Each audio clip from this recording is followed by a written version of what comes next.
मला संख्या वाचनाची ट्रिक माहित असेल तर मोठ्यातली मोठी संख्या देखील वाचता येणार आहे.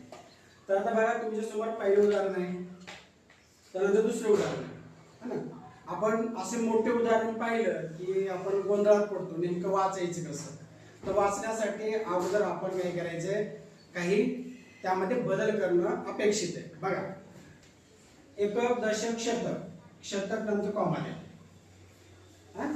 त्यानंतर हजार दस हजार नंतर कॉमा द्या, त्यानंतर लक्ष दशलक्ष नंतर कॉमा द्या, त्यानंतर कोटी दस कोटी नंतर कॉमा द्या. सुरुवातीला 3 अंकानंतर कॉमा द्यायचं आणि त्यानंतर प्रत्येक 2 अंकानंतर कॉमा देत जायचं.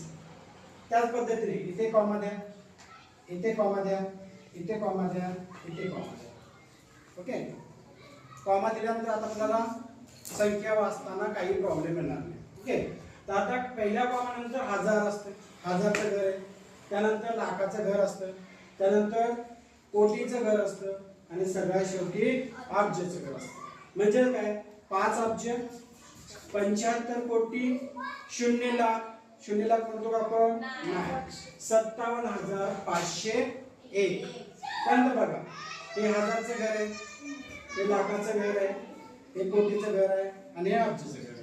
म्हणजे काय, 6 अब्ज, 8 कोटी, 71 लाख, 48,525. जर तुम्ही अशा पद्धतीने कॉमा दिला तर कितीही अवघड संख्या असू द्या ती व्यवस्थित वाचता येणार आहे. आता तुमच्यासाठी एक संख्या देते बघा, तिसऱ्या क्रमांकाची. कॉमा कुठे लावतो सांगा, तेसरी.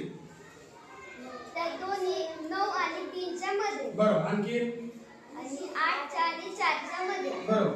कोण वाचन संख्या येईल? हा, शुभ्रा.